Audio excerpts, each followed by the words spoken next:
international level and deprive it of foreign assistance is wrong.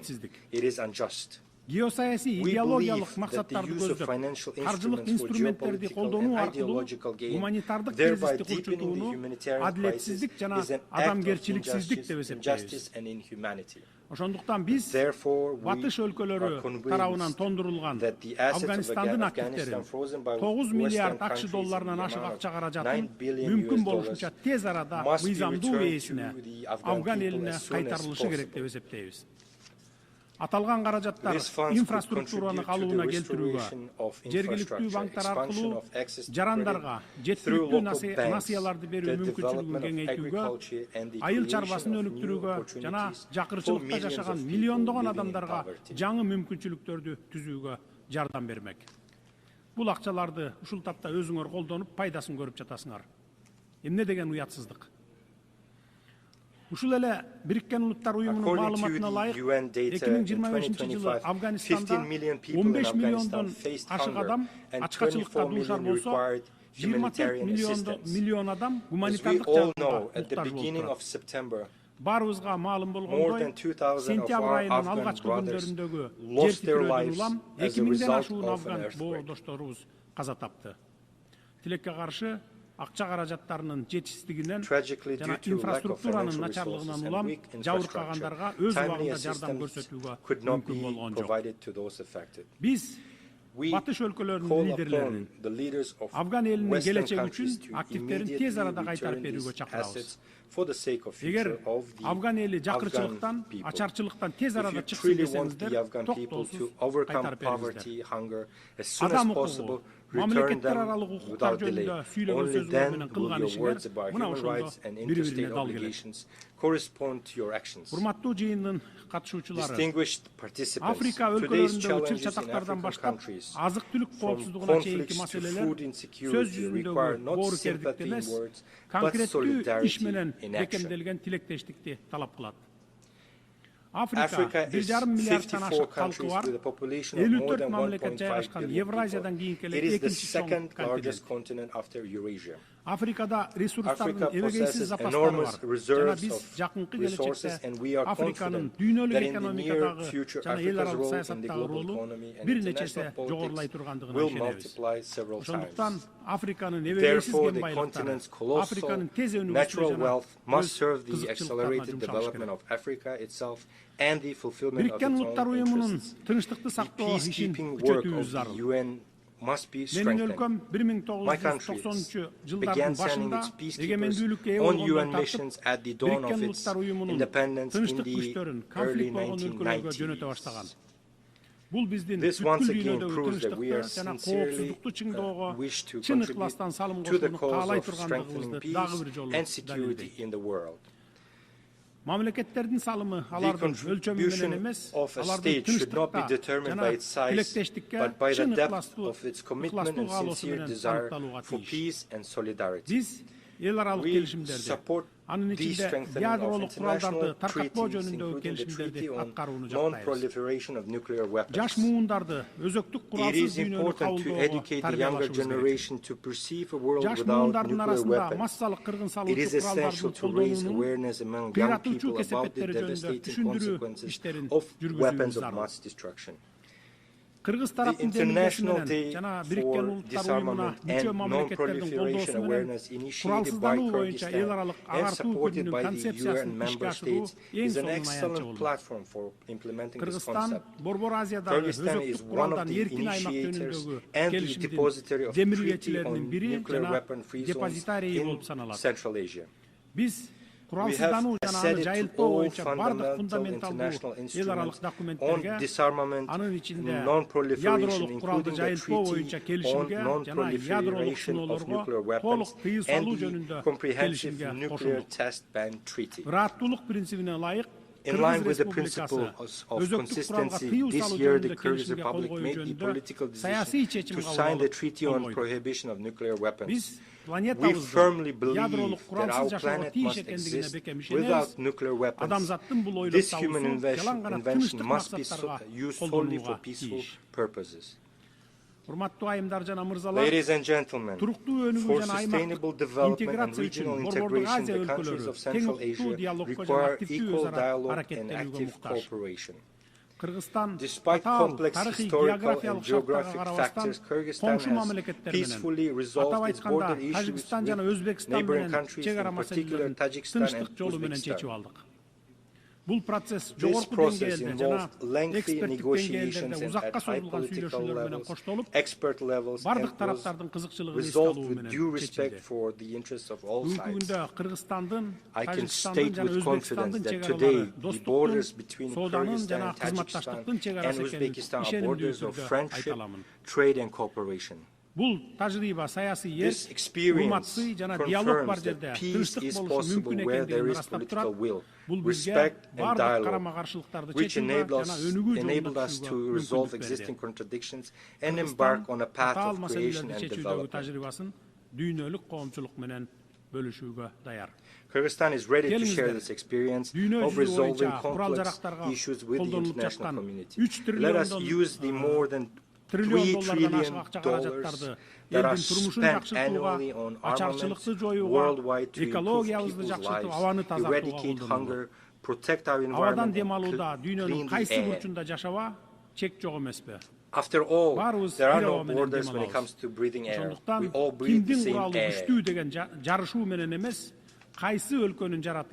Therefore, I call on us to live not in a race for who has the most powerful weapons, but in a competition for whose country has the cleanest nature and air. Dear friends, climate change is a reality we are witnessing today. We face threats of drought, melting glaciers, changes in ecosystems, and loss of biodiversity. Kyrgyzstan, as a mountainous country, is particularly vulnerable to these changes. We are already experiencing the threat of declining water resources and risks to agriculture and biodiversity.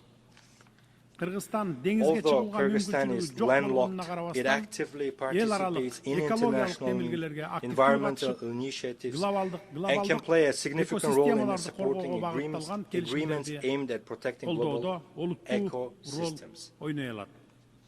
The Kyrgyz Republic consistently advocates for recognition of the interconnection of natural systems from mountains to oceans, which are two poles of a single system. The future of the oceans begin on the mountaintops. In this context, we ratified the agreement on conservation and sustainable use of marine biological diversity and became among the first 60-plus countries to join the agreement. Rivers that sustain marine and coastal ecosystems originate in mountains. Thus, the protection of mountain ecosystems and the sustainable management of the oceans are interconnected. At present, the country is preparing the second Bishkek Plus 25 summit, scheduled for 2027, as a central platform for states, international organizations, and experts on sustainable development of mountain regions. We invite all of you to take an active part in this event. Dear friends, as former UN General Secretary Dag Hammarskjöld once aptly said, the UN was not created to lead humanity to heaven, but to save humanity from hell.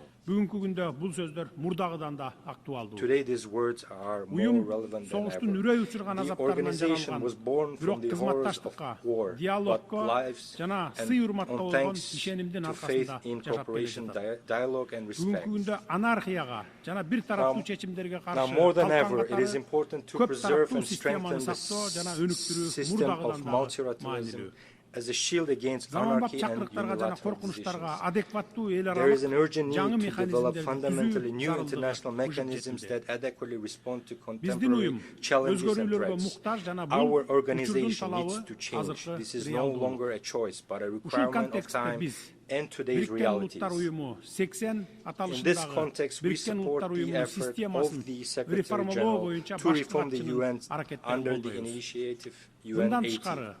It is also time to improve the reform work of the UN Security Council. At present,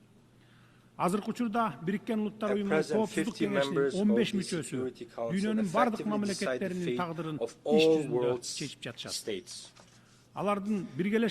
Questions of war and peace, security and stability depend on whether they can reach a consolidated position.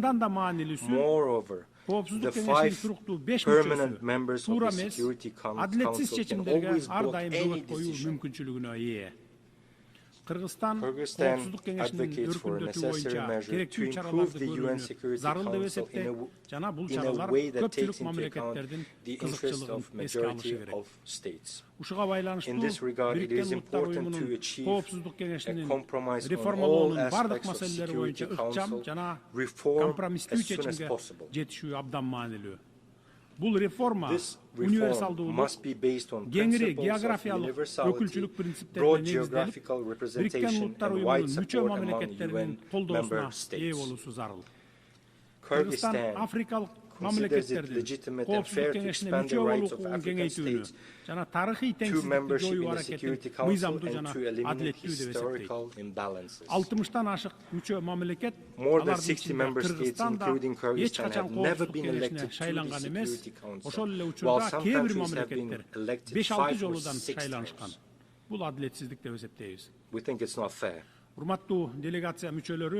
Distinguished delegates, Kyrgyzstan strives to make its contribution to peace, global security, and sustainable development. In order to draw the attention of the UN and the world to the challenges faced by small states, Kyrgyzstan has put forward its candidacy for non-permanent membership in the UN Security Council for the period 2027-2028. The support of countries that have never been elected to the Security Council will strengthen confidence in equality among members and thereby raise the authority of organization and reinforce trust in it. We sincerely believe in the principle of justice, and I ask UN member states to support us in the elections in June next year. Every country should have the opportunity to serve as a member of the Council and contribute to the cause of maintaining peace and security. Biz Коопсуздук Кеңешине олуттуу маселесин уштай турган тажрыйбасы бар мамлекеттердин катарына киребиз деп ишенимдүү түрдө айта аламын. Биз эл аралык укукту, адилеттүүлүктү, адам укуктарын коргоону бекем карманабыз жана өз ара урматтоого, кызыкчылыктардын балансына жана келечек муундардын жоопкерчилигине негизделген көп тараптуу системаны колдойбуз. Урматтуу айымдар жана мырзалар, учурдун чакырыктары жалпыбызга тиешелүү жана аларга карата жоопторубузда бирдиктүү болушу керек. Айткан сөзүбүз менен ишибиз дал келүүсү кажет. Биз аракетсиздикке жол бербешибиз керек. Дүйнө аракетти талап кылат. Планетабыздын келечеги баарыбыздын жалпы жоопкерчилигибиз. Көңүл бурганыңыздарга рахмат. Thank you very much for your attention.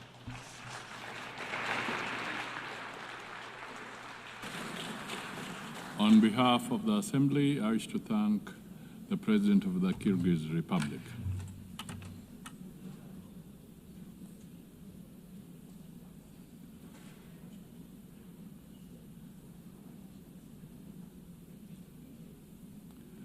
The Assembly will hear an address by His Excellency Gustavo Petro Urrego, President of the Republic of Colombia. I request protocol to escort His Excellency and invite him to address the Assembly.